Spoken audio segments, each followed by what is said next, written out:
When I arrived at the company party, the laughter, the music, and the sound of toasting glasses seemed distant, muffled by a scene that stuck in my eyes as if time had frozen. My boss, the man who had so often praised my family, who had shaken my hand at celebratory dinners and called me an example of a man, was there, smiling, with his hand firmly on my wife's waist, skillfully leading her through the other couples. And she laughed. It wasn't just any smile. It was an intimate, surrendered smile. A kind of smile I hadn't seen on her face in months, maybe years. The kind of smile she saved for special moments. A smile that had once been mine. And there he was, glued to her, saying something in her ear that made her narrow her eyes and tilt her head back in a light, comfortable, knowing laugh. I wanted to believe it was a coincidence, that she had been caught off guard, that she didn't know who was pulling her hand. But no. She responded. She let him. She accepted. And danced with him for long minutes as if there was no one else in the room. I froze. The glass I was holding slipped from my hand and fell to the floor with a sharp sound that no one seemed to hear. Everything inside me collapsed with the same impact. The world didn't explode. It just went silent, as if forcing me to hear what my pride had been trying to stifle for so long. Something was wrong.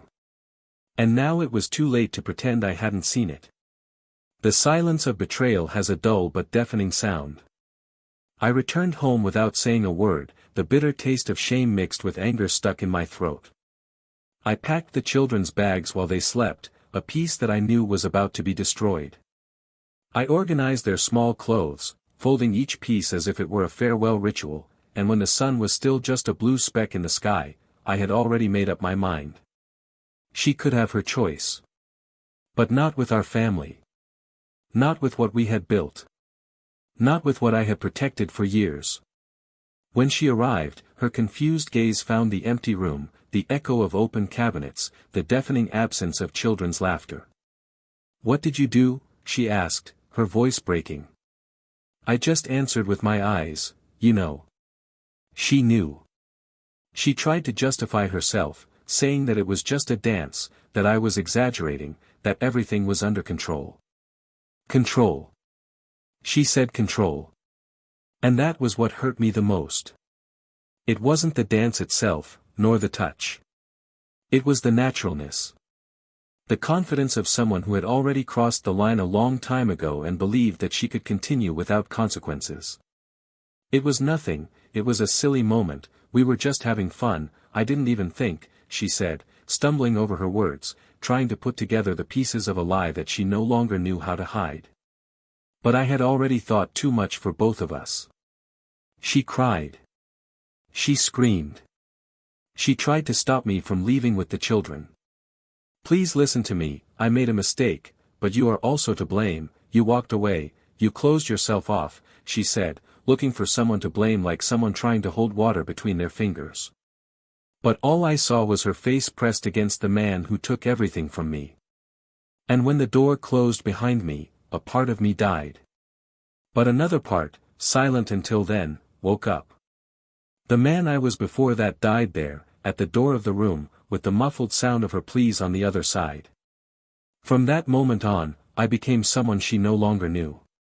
And, ironically, it was in that emptiness that I met someone who looked at me in a way she hadn't looked at me in a long time. Fate, capricious as only it can be, placed me in front of a simple woman, with a sincere laugh, with words that warmed more than the sun itself. She didn't know my story at first, and maybe it was better that way. Because with me, she got to know the worst side of a man, the one who carries the living, pulsating hurt, the constant distrust. But she didn't back down.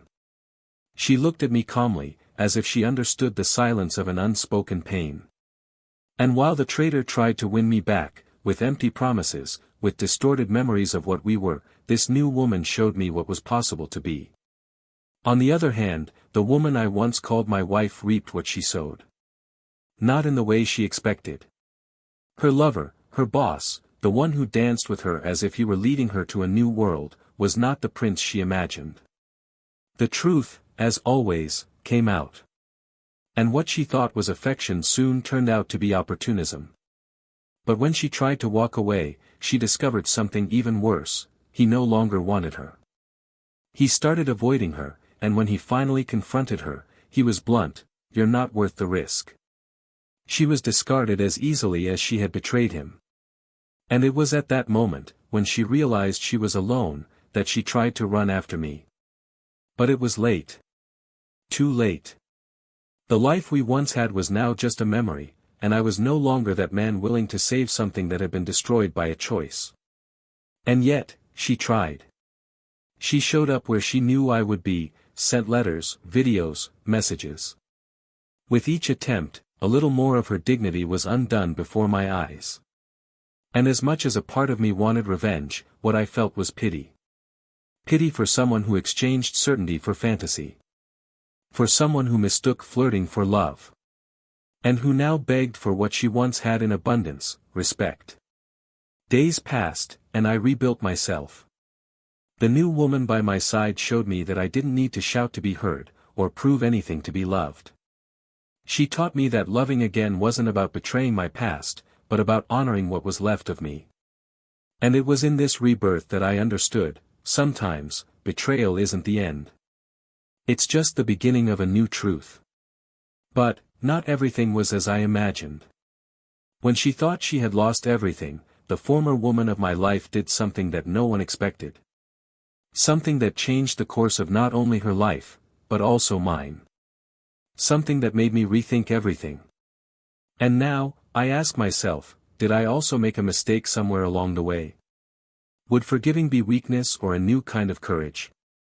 What she did next, no one could have predicted. Not even me. And that's why, to this day, there's a letter I've never opened. A letter she left the day she disappeared. And every time I think about throwing it away, something stops me. Because maybe, just maybe, inside there's the last piece of a puzzle I still can't put together. But, am I ready for what's written in it? Welcome to the channel. Here, we make one thing very clear: we do not support any kind of betrayal. The stories you will hear are fictional, but they reflect a harsh truth: betrayal destroys homes, erodes bonds, and leaves deep scars. Our goal is to show the real consequences of thoughtless choices. Brace yourself. Because what comes next, it's a shocking story. Jonathan and Emily were the kind of couple who made people believe that love could last for decades without fading. They had that calm aura of someone who built a life based on conscious choices and mutual affection. They met in college, when they were still very young. She was studying graphic design, he was studying civil engineering, and they fell in love quickly but deeply. Unlike impulsive crushes, there was something calm and secure about what they felt for each other. During their first years together, they shared a small, cramped apartment, filled with books piled on the floor, plants in makeshift pots, and whispered promises at dusk. They shared not only their space, but also their fears, their dreams, and their silence, that comfortable silence of knowing that they don't have to talk all the time to be present. Emily was a practical, observant woman, soft-spoken and quick-thinking.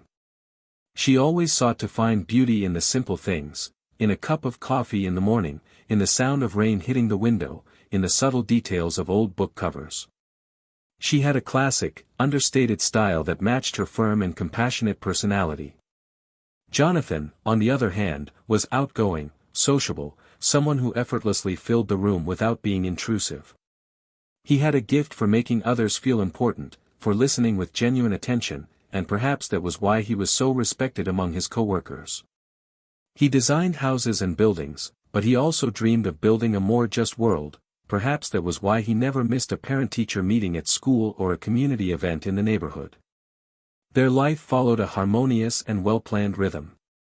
After their wedding, they bought a house in a quiet residential neighborhood, surrounded by tall trees, children playing in the late afternoon, and neighbors who greeted each other with sincere smiles.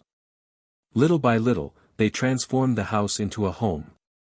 Jonathan tended the garden with an almost childlike pride, and Emily filled the walls with paintings that she painted herself in her free time, her soft and expressive strokes always reflecting some emotional state that she could not always put into words. When they had their children, two boys 3 years apart, their priorities changed, but their love remained. Emily began to dedicate herself almost entirely to the family for a time, adjusting her routine to follow the children's early years with full attention.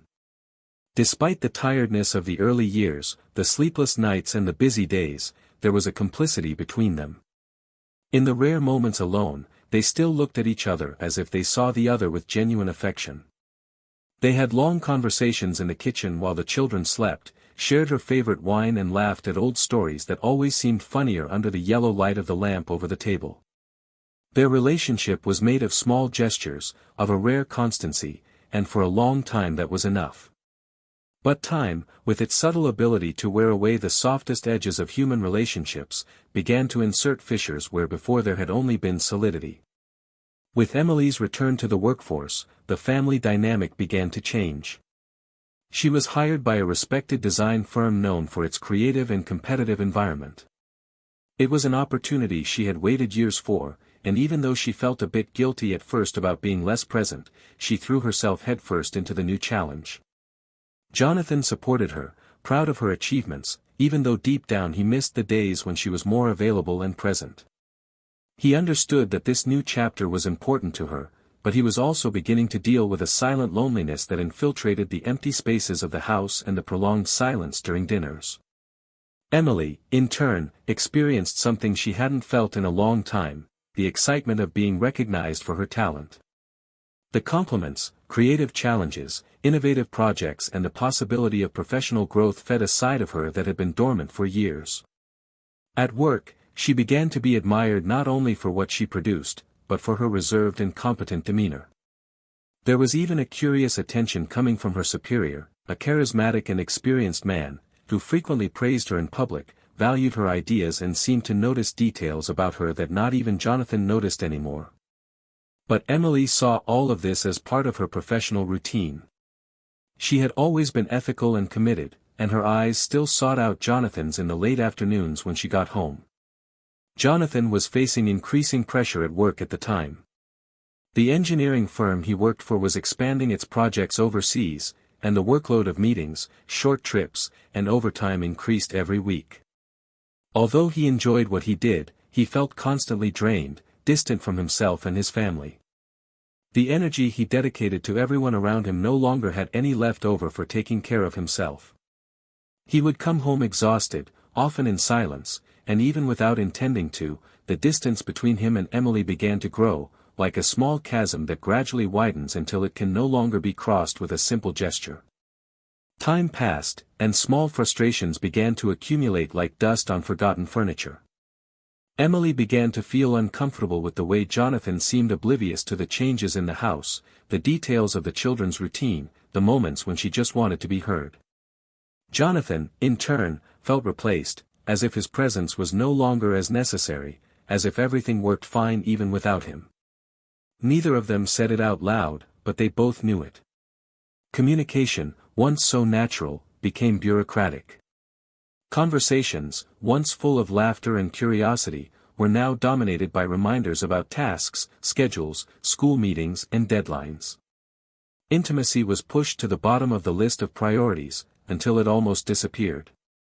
And yet, despite this distance, they both made an effort to maintain their bond.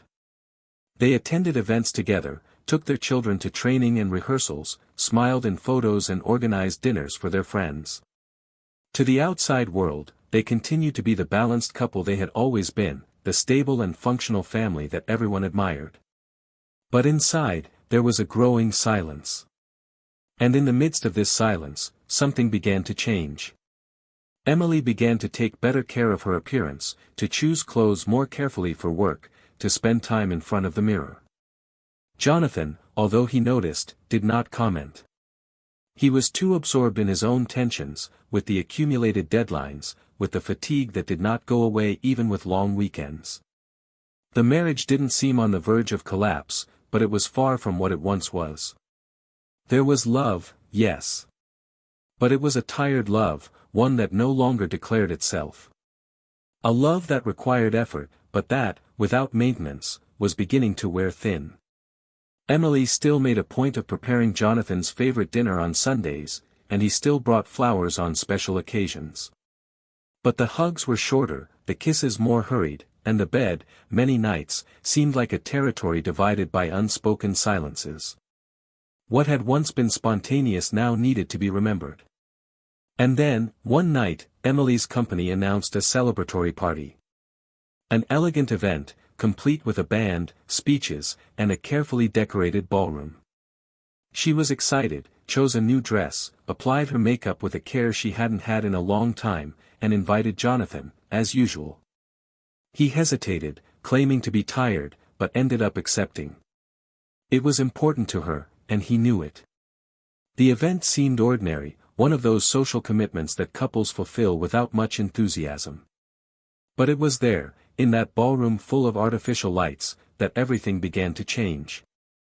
And in that atmosphere of speeches and raised glasses, amid calculated smiles and glances that crossed the crowd, a simple gesture would be the trigger for a transformation.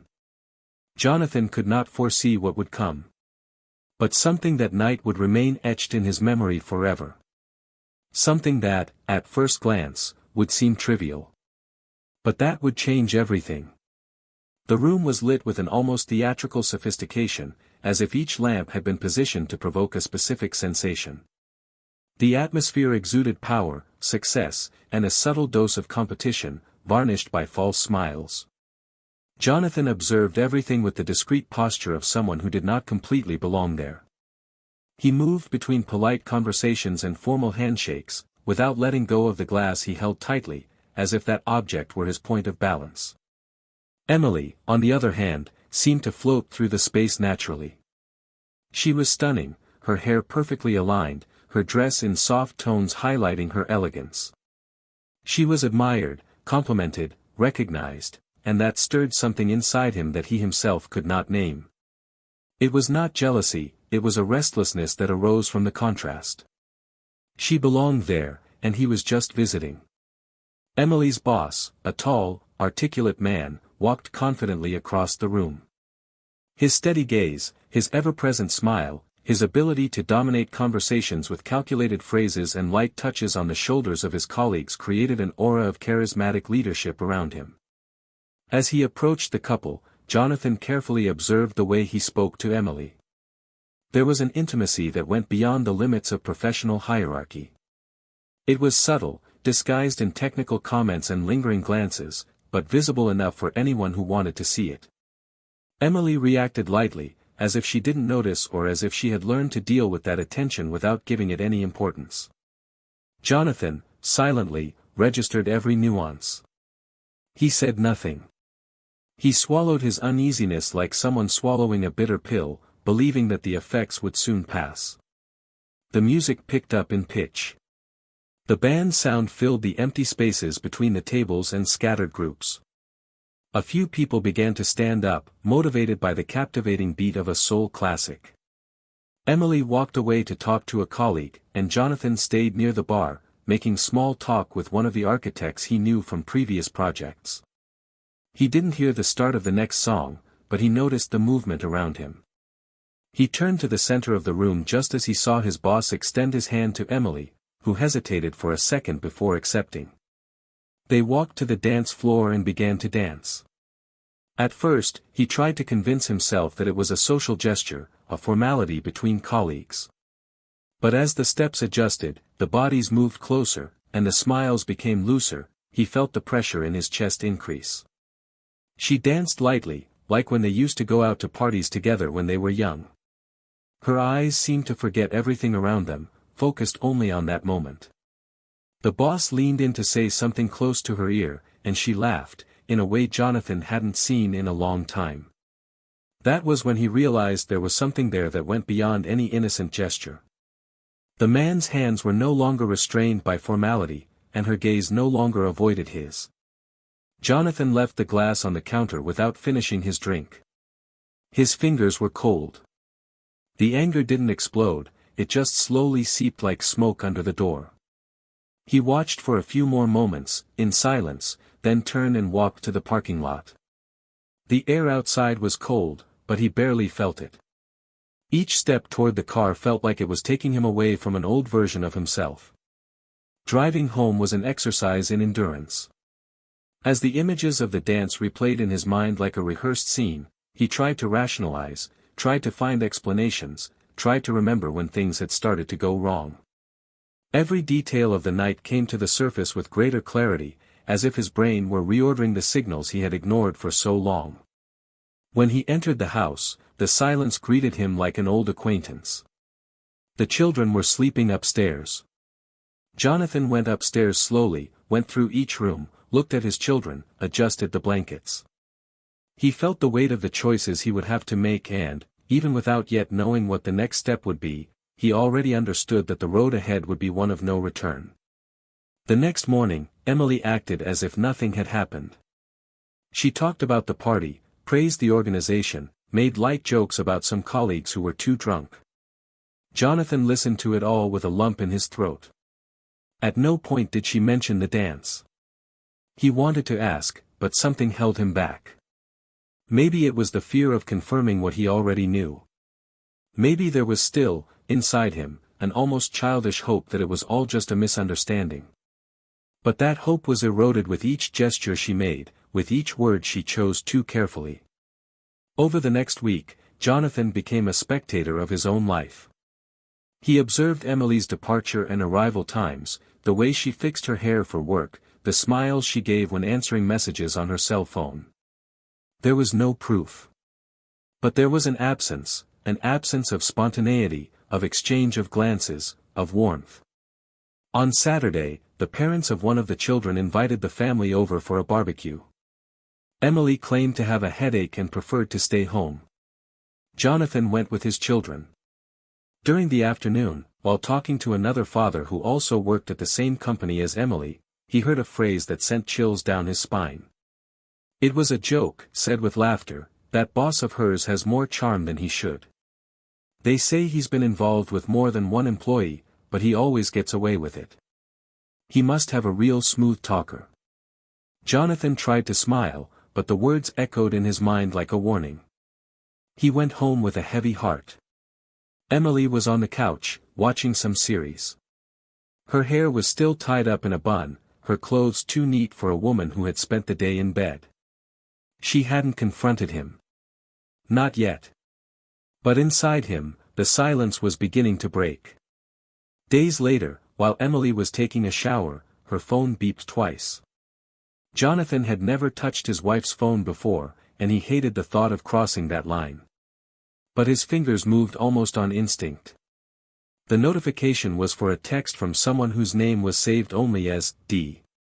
The preview on the screen showed a sentence that destroyed any remaining doubt. Last night was better than I imagined. I can still smell you here. He froze. His breath caught.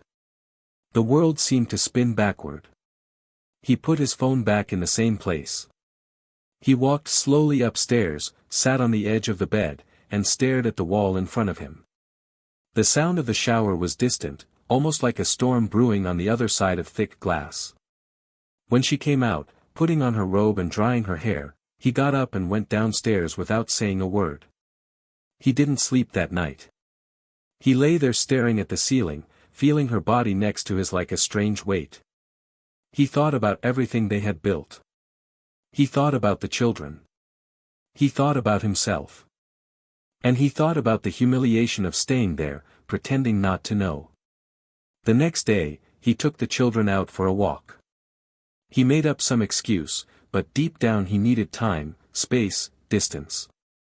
When he returned, Emily was waiting for him in the living room. Her eyes were tense, as if she sensed something. Jonathan said nothing.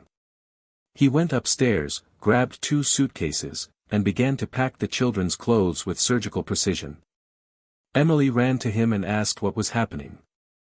He replied coldly, "You will live with your choice, but not with my family." She cried. She begged. She tried to deny. Then she tried to justify. Her words were filled with guilt, but also with denial. They argued. They shouted. The boss's name was said, and she froze. Jonathan already knew. And now she knew that he knew. The air in the house felt thick. Everything solid between them had crumbled. Jonathan came downstairs with his bags and his children, and her face was a mix of despair and regret. She tried to hold him back, but he didn't stop. He just left. As he left the neighborhood, Jonathan didn't know that behind that betrayal there was something even deeper. A secret that would change not only his perception of the facts, but also the course of history itself. Something that, until that moment, had been hidden beneath the surface. But was about to emerge. Jonathan didn't come home that night, or the next. He took his children to a simple hotel, far enough away to avoid unexpected reunions, but close enough so that the children wouldn't feel a complete disruption to their routine. He tried to maintain a semblance of normality in front of them, but inside, an earthquake was taking place. The words he had spoken in the heat of the moment still echoed in his head, but now, what consumed him most was the silence that followed. Emily hadn't called, hadn't texted. And that was eating away at him. It was as if, when confronted, she had understood that there was no more room for excuses, as if she herself had already accepted the end before he had even said it. And yet, something in him was waiting for a reaction, something that would give meaning to that abyss. But she remained silent. And silence, sometimes, is the worst confession. On Monday, when he dropped his children off at school, he received a note from the school principal. Her handwriting was familiar, elegant, firm, just like hers. "We need to talk. It's important. Please." That was all. He put the paper in his pocket and drove aimlessly for 2 hours until he parked in front of a park where they usually took their young children. The butterflies in his stomach were the same ones he had felt when he got down on one knee to ask her to marry him, but now what was moving him was not love. It was an urgent need to understand. He arranged to meet her that night, at a discreet cafe where no one would recognize them. He wanted to hear from her what he still couldn't name. When Emily arrived, she was visibly thinner, her eyes sunken, her face without makeup. She sat down delicately and looked at him as if she were a stranger. She took a deep breath before speaking. Her voice was hesitant but firm. She said she didn't expect forgiveness. That she understood his pain. But that there was something he didn't know, and that could change everything. Jonathan didn't answer. He kept his eyes fixed on her, waiting. Emily hesitated for a second, then spoke, with an expression of defeat and, at the same time, of liberation. She said that her relationship with her boss didn't start at that party. That dance was just the first moment he could see it with his own eyes. But the contact between them had been happening for months, growing, disguised as professional admiration, support in meetings, constant praise. She hadn't planned it. And maybe that made it even worse. She was being carried away, as if she was hungry for something she didn't even know she was missing. But what she said next made Jonathan's blood run cold. Emily revealed that for the past 2 years, her boss had been manipulating her. At first, it seemed like a mutual interest, but then she began to realize that he was using confidential information, things that only she knew, to influence decisions within the company. When she tried to walk away, he threatened to reveal things that could ruin her reputation and her career. Jonathan frowned, not fully understanding. Emily then lowered her eyes and blurted out, her voice shaking, "What he knows, is about you." She explained that during a crisis at Jonathan's company, she, with access to influential contacts, tried to help discreetly. Suddenly, her boss started asking questions she shouldn't have known. Little by little, Emily realized that he had hacked her personal devices. And inside one of his emails, there was a copy of a confidential contract from the construction company in which Jonathan was a partner. It was a contract that should never have left the company. Something that, if disclosed, could not only bankrupt the company, but also implicate Jonathan legally for breach of corporate secrecy. Emily was shocked when she realized that she had been used as a bridge. That was how he had cornered her. Jonathan stood up suddenly. The chair scraped on the floor and for a moment time seemed to stop. He looked at her with a mixture of fury, fear and incomprehension. He couldn't say anything. She tried to grab his hand, but he violently pulled his arm away. Emily then continued, now in tears. She said that, to protect Jonathan and the children, she had accepted the game. She thought she could control it, that she could keep the situation under control. But she lost control. And in that moment, in front of that dance, everything became too obvious. Jonathan finally spoke. The words came out in a dry, emotionless tone, "Did you sleep with him to protect me?"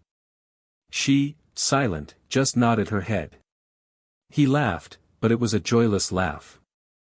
A laugh of someone who understands that tragedy sometimes comes disguised as sacrifice. Emily said that, a few days after the party, she went to her boss and demanded that he delete everything. He laughed in her face. He said he had backups, that he knew everything, that she was just another person who had let herself be manipulated. That was when she decided to tell the truth. Not just to Jonathan, but to the company's board of directors as well. She was about to file a formal complaint, with evidence of the invasion of privacy, the threats, and the blackmail. She knew that this could destroy her career. But she could no longer bear the weight of the silence. Jonathan listened to everything in silence. When she finished, he simply said he had to go. He left the cafe as if he were running away from his own past. He drove aimlessly for hours, his head throbbing and his chest tight. There was a new weight on him now, a layer of pain that mixed betrayal with fear, anger with the instinct to protect. The next morning, he called a lawyer. He wanted to understand the legal implications of all this.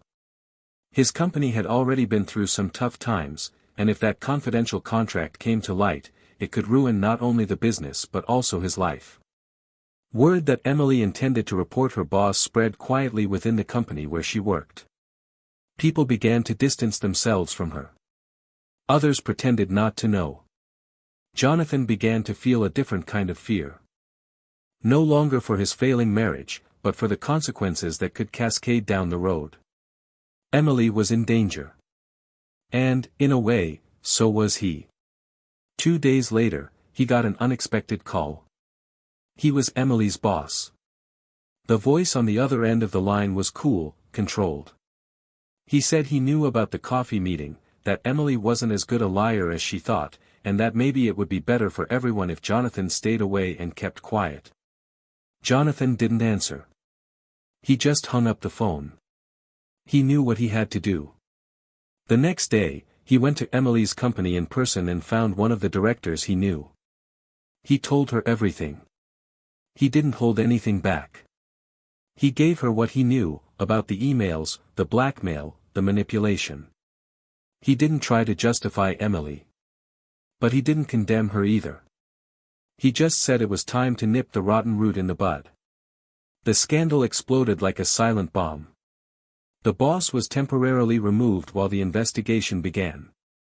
Emily had to testify. Jonathan was called in as well. When he looked at her in that formal setting, he felt something he couldn't define. It wasn't forgiveness. But it wasn't hate either. It was a deep tiredness. The exhaustion of someone who had seen too much. They left the company in silence. Emily tried to get closer, but he just said he needed to be alone. And for the first time since everything started, she didn't insist. She just lowered her head and walked away. Jonathan returned to the hotel, where his children were sleeping peacefully. He sat down in the armchair, stared into space, and felt the tears finally come. It wasn't just for what he had lost. It was for the pain of having trusted. For the pain of having been deceived even when the motive seemed noble. For the pain of having been used as currency in a dirty game that he never wanted to play. But also for the devastating feeling of no longer knowing who was the woman with whom he had shared so many years. The betrayal, now, was not only of the body. It was of silence. Of omission. Of fear. And even after everything was revealed, there was still something unsaid. Something Emily still held back. A detail that, if revealed, could change everything again. And that detail was about to emerge. In the days that followed the complaint, Jonathan's life entered a state of silent suspension, as if time had slowed down just for him. Everything around him seemed to continue, cars passing by, people going about their daily lives, but for him, everything was blurry, as if he were seeing the world through wet glass. His routine with his children required a presence that he could barely fake. They asked about their mother, asked to call her, and he, with an almost superhuman effort, managed to get around the pain with neutral answers, trying not to inject his emotional fractures into his children's innocence. During the nights, while they slept in the next room, Jonathan remained awake, sometimes sitting on the edge of the bed, sometimes walking in circles in the small space of the hotel, trying to logically sew together the ruptures that his heart insisted on not understanding. Emily, on the other hand, had completely disappeared from the radar. Since the formal statement was delivered and her boss was fired, she had not given any further sign. Jonathan imagined that she was devastated, but he could no longer care about her emotional state the way he had before. There was a definite distance now, a gap that no explanation could fill. He still remembered the look on her face at the cafe, the guilt mixed with a strange dignity. And that was what disconcerted him the most, her ability to seem righteous even after everything. As if, on some level, she still believed that she had done the right thing. He, however, no longer felt part of that past. The bond had been broken.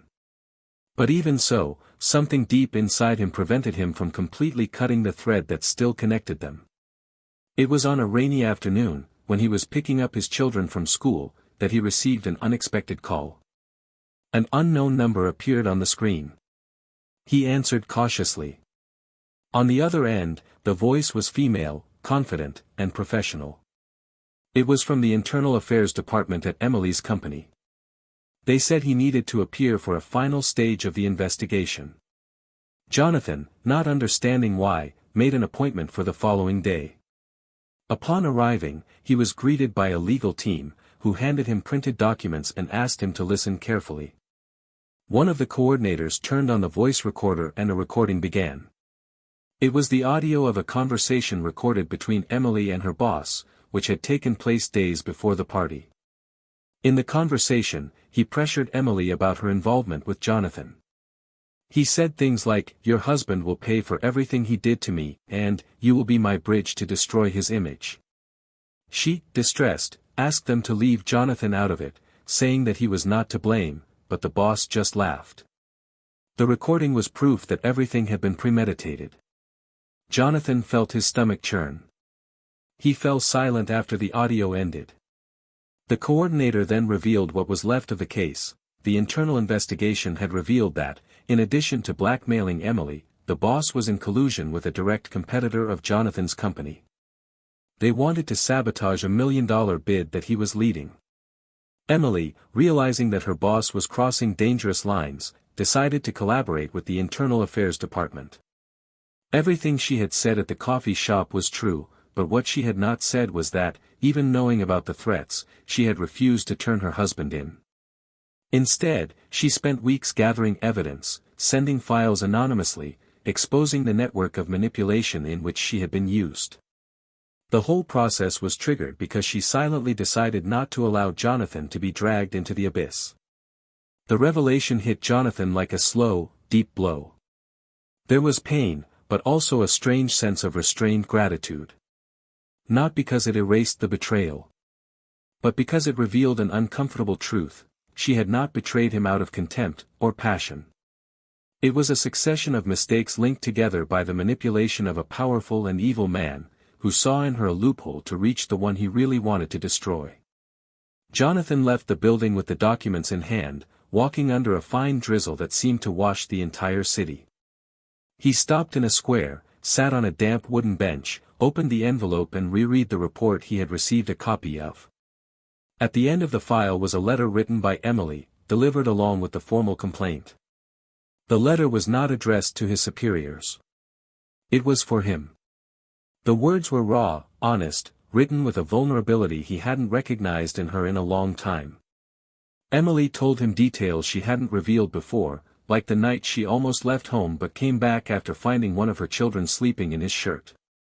She talked about how she hated what she had become, how she despised herself for crossing a line from which she could never return.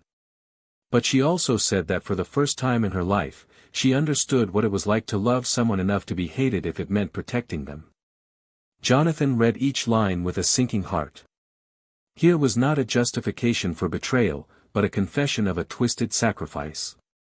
A wrong move for a tragic reason. That night, he didn't go back to the hotel. He took the children to his grandparents' house and drove to the old house. The exterior was the same, but everything seemed smaller. Emily was sitting on the couch, as if she was waiting for him. She stood up when she saw him, her eyes filled with tears, but she didn't go to meet him. Jonathan came in, closed the door behind him, and stood there. For a few seconds, there was no sound. He asked her why she hadn't told him everything before. She said she knew he would never believe her again if he found out after the betrayal. She said she just wanted to do something right before disappearing from his life for good. Jonathan replied, in a firm voice, that she had no right to decide that for him. She nodded, her eyes full of pain. They sat at the kitchen table, where they had so often shared laughter and shared stories. Now, here they were, like two survivors of a shipwreck, surrounded by the wreckage of something that had once been beautiful. Emily told him how the threats had started, how she had tried to resist, how she had slowly given in, believing she could still control the situation. She said that even after the mistake, she had never stopped protecting Jonathan behind the scenes, even if it meant sacrificing any chance of reconciliation. Jonathan listened in silence. When she finished, there were tears in his eyes, but no pleas. Just the calm acceptance of someone who knew he was reaping the end. He stood up, walked into the living room, and picked up a box he had left there before he left weeks ago. He handed it to her. Inside were family photos, old notes, a necklace she had forgotten to wear, and a ring she had kept hidden. Jonathan told her that this was all that was left of the past, and that now she had to decide what to do with it. Emily held the box gently, without opening it. She said she didn't want to go back to the past, or force a new beginning. She just wanted him to know the whole truth. Before it was too late. That morning, Jonathan walked through the house as if he were visiting a place where he had been happy. He went through the rooms, looked at his children's drawings on the walls, and played the piano that Emily used to play on Sundays. In every corner there were traces of a life that would never return. When he left an envelope on the table. Inside, a final letter. There was no hatred or forgiveness in it. Only one statement, that love can survive many things, but that trust, once destroyed, cannot be rebuilt with gestures or words. And that, sometimes, the greatest act of love is to leave so that the other person can rebuild their own peace. Jonathan closed the door without looking back. Emily remained seated, with the box on her lap, hugging everything that was left. The following week, the former boss was formally fired, exposed by the media as part of a corporate scandal involving internal manipulation and commercial espionage. Emily also left the company, preferring to disappear for a while. Jonathan gradually began to get his life back on track with his children. And in the midst of this new beginning, something unexpected happened. During a school meeting, he met Laura, a psychopedagogue who was working with his youngest son. She was sweet, soft-spoken, and had eyes that didn't ask about the past. Unlike Emily, Laura didn't awaken memories, but possibilities. Possibilities of peace, of gentle silence, of a gentle presence.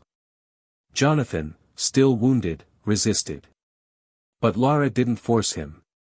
She just walked by his side.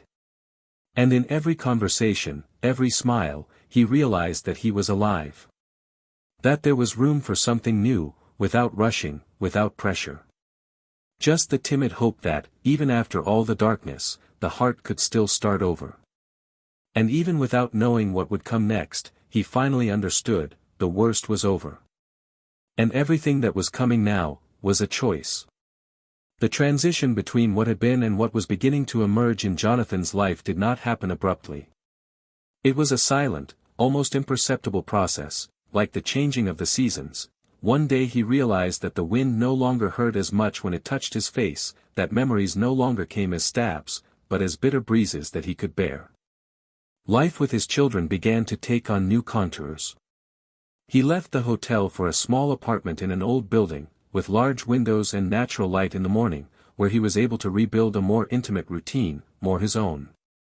Each daily gesture, preparing breakfast, reviewing homework, organizing the boys' backpacks, was at the same time an anchoring in the present and an escape from the past. Emily's traces were still in the forgotten objects, in the toys she herself had chosen, in the songs her children requested before bed, but her image no longer haunted him like a ghost. Now she was a distant presence, a shadow that no longer touched his skin. Emily, on the other hand, opted for permanent leave. She resigned from the company, moved temporarily to the home of a distant aunt, and began volunteering at a local NGO that offered support to women who had been victims of psychological abuse and blackmail. The irony of now being on the other side of the story made her rethink her entire trajectory. There were nights when she would sit in front of the mirror and barely recognize her own image, as if the last few months had sculpted another woman in her place. The apology letters she never sent, the messages she wrote and deleted, the audios she recorded but never had the courage to send, all of this made up a silent diary of someone who had learned too late the value of truth and the gravity of silence. She no longer tried to redeem herself. She had understood that certain flaws are like deep cracks, even when sealed, they leave permanent marks on the structure they supported. Lara's presence in Jonathan's life was established with an almost frightening naturalness. There were no intense declarations or promises made in advance. There was a slow and careful construction between them, as if they both understood that they were treading on sacred ground, where the slightest mistake could destroy any possibility of a future. Lara was calm, attentive, and at the same time had a subtle firmness that challenged Jonathan not to hide behind his pain. She didn't ask about Emily, but she also didn't avoid the subject when it came up. She listened with empathy, without judgment, and made him feel understood in a way he had rarely allowed himself to be. It was different from anything he had known before. There was a calm there that didn't numb him, but gave him space to breathe and, for the first time, think about what he wanted for himself, not just for his children, or for an idea of family that had long since ceased to exist. The children, who had previously shown confusion and insecurity in small gestures, like waking up at night and asking when their mother would be back, were now beginning to put down roots in their new home. The oldest became interested in soccer and wanted his father to go to training, while the youngest liked to help in the kitchen, always asking if they could make pancakes, the way Mommy used to make them. Jonathan often found himself frozen when faced with these phrases, trying to maintain emotional balance in the face of the naturalness with which the children still carried their past. He never forbade the name Emily at home. But he didn't encourage it either. He answered honestly, with the necessary care so that his children wouldn't grow up hating their mother, but also understood that choices have consequences. It was a difficult balance, but one he forced himself to maintain. Eventually, news of the scandal at Emily's company became public. The internal investigation escalated into a lawsuit, and her former boss was indicted on a variety of misconduct charges, including data breaches, blackmail, and contract manipulation. Emily was called to testify again. Jonathan heard about it from a fellow lawyer. He wasn't called, but her presence in the headlines rekindled old feelings. Not anger, but unease. He knew that by exposing herself like this, she was burning every possible bridge. And even if she did it for her own reasons, there was still something about her decision that felt directed at him, as if she were, even from afar, still trying to clean up the mess that had separated them. One afternoon, when he picked up his youngest son from school, he found Lara waiting for him with a more serious expression than usual. They walked to a nearby bench and she said, in a calm voice, that she had received an offer to work in another city, on an educational expansion project. She said it was something she had been waiting for a long time, but that she would not make any decision without first talking to him. Jonathan felt the world spin slightly. There was more to that conversation than a proposal for change. It was a silent test. An unspoken question, "Are you ready to stay with me?" He looked at her, thought about his children, about the past that still followed him like a faded shadow, and answered with a sincerity that surprised him. He said he didn't know. That he still carried too many scars. That he didn't want to promise what he might not yet be able to deliver. But that, if she wanted, they could try. Lara smiled, her gaze full of tenderness and understanding. She said she didn't need promises. Only truth. Jonathan went home that night with his heart in conflict. He knew that what he felt for Lara was real, but there was, in some hidden corner of him, a part that was still unresolved. Not for lack of love, but for a deeper moral dilemma. Because even after everything, he still hadn't been able to define Emily in his mind. She wasn't just the betrayer. He wasn't just the victim either. She was both at the same time, and it disconcerted him. How could you forgive someone who destroyed everything, but also silently saved what she could? How could you move on when part of you still carried the question that was never asked, what if it were different? It was then that, on an ordinary evening, Jonathan received a final letter. It was unsigned, but the handwriting was familiar. Emily said that she was leaving for good, that she had accepted an invitation to coordinate a social rehabilitation project in another country. She said that she needed to start over in a place where no one knew her. But the final passage was what struck him the most. She wrote, "I don't expect you to forgive me, nor do I want you to forget. I only ask that if you ever look back, remember that even though I was broken, I still tried to protect you until the end. Even when you could no longer love me, I still loved you." Jonathan read the letter once. Then again.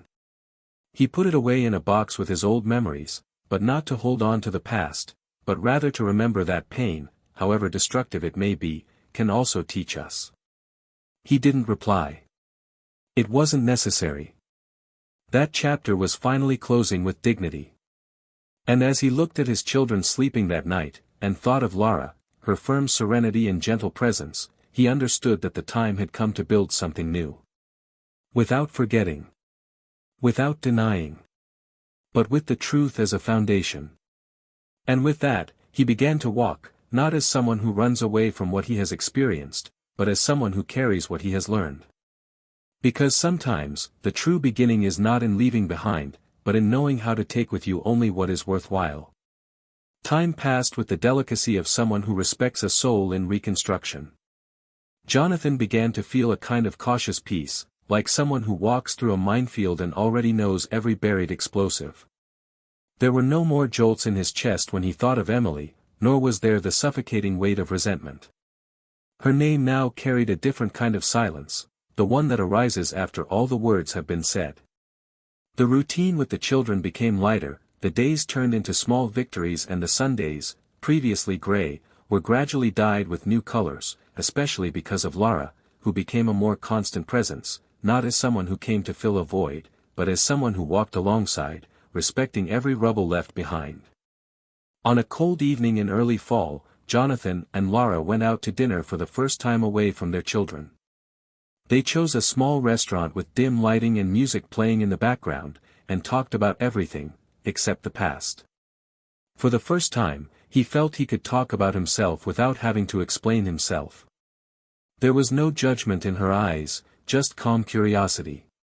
Jonathan told her about his childhood, his early years in architecture, how much he had changed since becoming a father, and even confessed that he had difficulty trusting again, but without feeling weak because of it.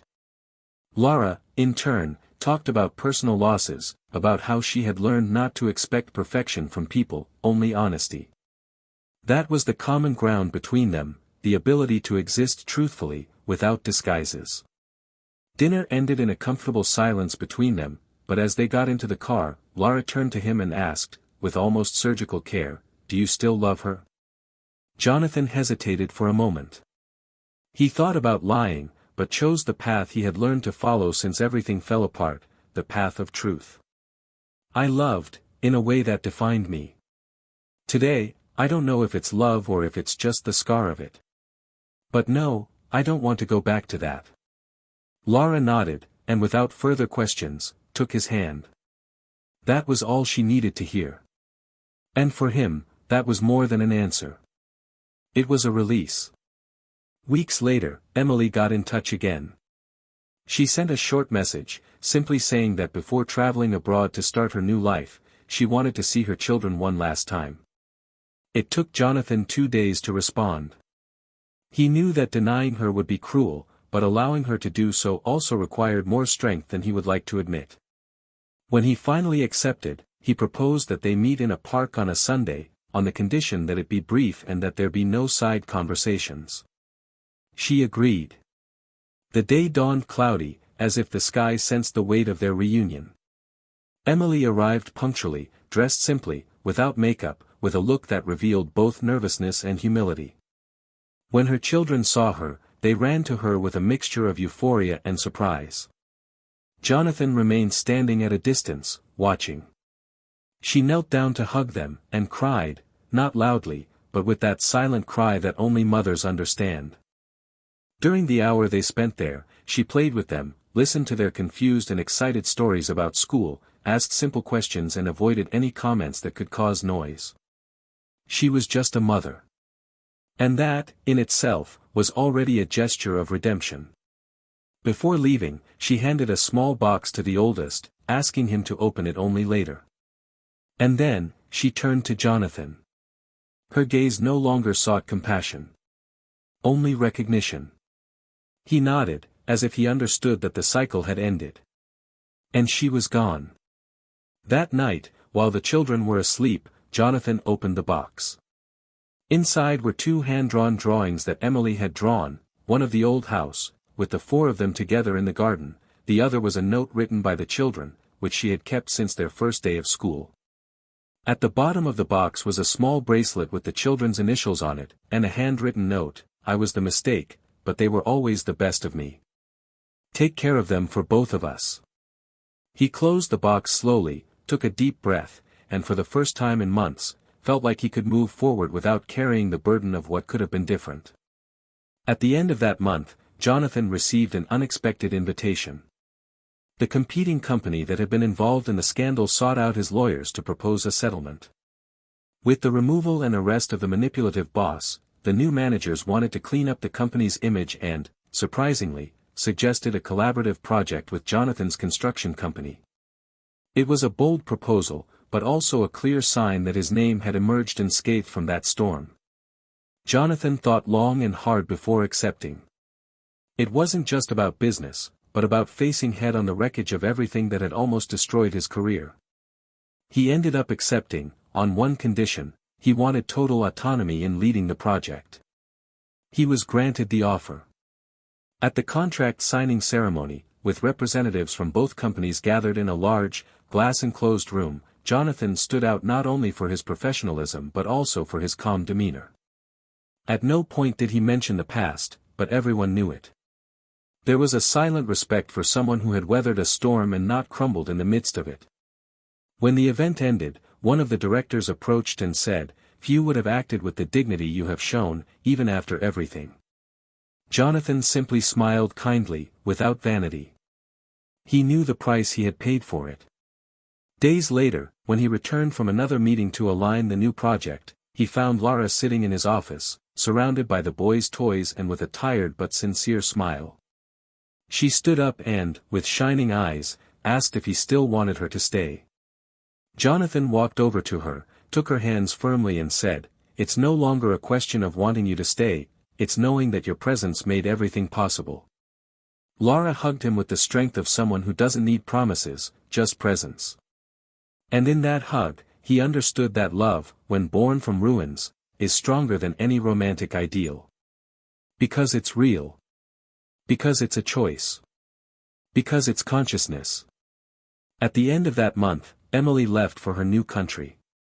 She left no active social media accounts or traces. Just one last message sent to Jonathan's number, hours before the flight: "Now, I'm leaving in peace. May you find the love you deserve. Take care of them. Goodbye." Jonathan read the message but didn't reply. He closed his phone, looked out the window and saw his children playing in the garden with Lara. It was the present, finally pulsing with enough strength to silence the past. And then, without realizing it, he smiled. Not a smile of relief, but of a new beginning. Of a whole man. Of someone who went through the darkness and decided not only to survive, but to live. Months passed and spring replaced the coldness of the previous months with a new landscape. There was something about the way the days grew longer and the sky seemed more generous that perfectly matched the internal rhythm of each character involved in that story. Life, after being devastated, began to find ways to reorganize itself, like a house that was hit by a storm and now, slowly and carefully, is being inhabited again. Jonathan remained firm in leading the new project, his unwavering stance winning allies wherever he went. He had become an even more centered, more empathetic man, and although his face did not carry the euphoria of those who dream big, it carried with it the solidity of someone who knows every inch of their own ground.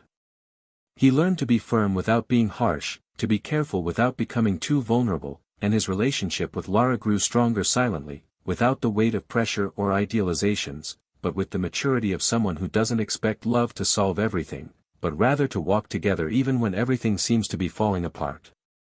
Lara, in turn, had decided to turn down the proposal outside the city.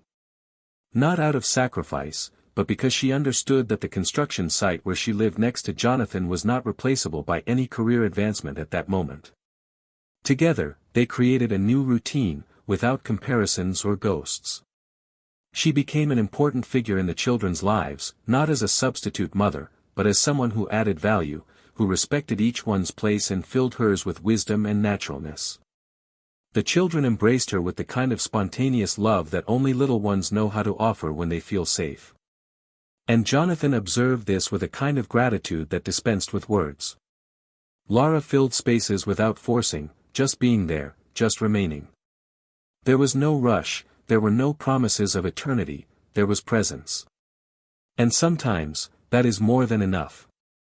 Meanwhile, Emily's new life had been built in a distant place, in a country where her name did not carry the weight of scandal, betrayal, or the headlines that had previously exposed her. She dedicated herself intensely to the project of emotional rehabilitation of women in vulnerable situations. In a short time, her work began to be recognized, not for her past history, but for her present dedication. However, despite being surrounded by new faces and new responsibilities, she lived in a profound personal silence. There was no room for relationships, for romantic involvements, or for trying to rebuild her image as a wife or partner. Emily understood that there was an emotional debt within her that would never be paid off. And she decided that the best thing she could do from then on was to live with integrity and offer her own story as a warning to anyone who was about to cross the same line she had crossed. A year after everything had happened, Emily was invited to participate in an international conference on ethics and behavior in corporate environments. She accepted hesitantly, knowing that it was an environment where memories would be reactivated. During the panel she participated in, she told her story without hiding details or embellishing her decisions, assuming her mistakes with the firmness of someone who does not seek forgiveness but understands the value of the truth told in a raw and unvarnished way. When she finished her speech, the audience remained silent for a few seconds. Then, they applauded. Not out of pity, but out of the weight of her courage. Emily stepped off the stage with tears in her eyes, knowing that, at that moment, she had closed a chapter that she herself had put off for a long time. Jonathan found out about the conference by chance, in an online article that didn't mention full names but made it clear that it was about her. He read each paragraph carefully and, for the first time, he felt truly at peace. There was no more anger, no more hurt. There was only the recognition that both of them, in their own ways, had done what they could with the pieces that were left. One quiet evening, sitting on the porch with Lara, he told her about the reading. She just listened. She showed no jealousy or discomfort. Jonathan said that he admired what Emily had done, and Lara responded calmly, admiring is not loving. And understanding is not going back. And then, they looked at each other with the silent certainty that they were exactly where they were supposed to be. Time, always time, did its work. The children grew up, the house took on new tones, and life, despite its scars, began to be lived with ease again. Jonathan became a reference for balance for many who worked with him. And although he never brought up the subject with his children again, He noticed that they gradually understood, without him having to explain, that certain things in life change forever, and that this does not have to mean the end of happiness. One day, the oldest came into his office, already with more mature features, and asked, "Dad, how do we know when it is true love?" Jonathan smiled, took a while to answer, and said, "When you don't need to hide or keep quiet. When the other person makes you want to be better, but doesn't demand it from you." The boy simply nodded. And at that moment, Jonathan was certain that the cycle had been closed. That all the pain was not in vain. That there was something stronger than any destruction, reconstruction. Emily, in another corner of the world, continued her mission. She became one of the main voices in defense of internal policies to combat abuse of power and manipulation in corporate environments. The irony of having been a victim and accomplice of a cruel system made her even more legitimate. She never wrote to Jonathan again, nor did she try to re-establish any connection. She respected his silence as the greatest gift she could offer him. Her name was no longer mentioned between them. It was only remembered, now and then, in some speech of her children, or in some involuntary memory that emerged in old objects. But it no longer hurt. It was just part of history. Like a scar that cannot be erased, but that also no longer festers. And so, each of them met their fate. Not a happy ending in the traditional sense. But a fair ending. Impactful. Real. Where mistakes were not forgotten, but transformed. Where love, despite being destroyed in one place, was possible in another. Where pain was not denied, but re-signified. And where betrayal, with all its devastating power, was not the end of everything, but the beginning of something new, more conscious, more true. Now I want to know your opinion. What did you think of this story? Would you have made the same decisions that Jonathan made? Leave your opinion in the comments, we really want to know what you think about all this. Subscribe to the channel to continue following stories like this, full of twists and turns, real emotions and shocking endings. And remember, betrayal destroys. It destroys families, it destroys bonds, it destroys the most precious thing between two people, trust. No one wins with betrayal. It leaves scars that not even time can erase. This channel does not support, romanticize or justify any type of betrayal. Our commitment is to show, through intense and fictional stories, how much this choice can cost. Get ready for more stories like this. And never forget, true love, the kind that is worth it, starts with respect.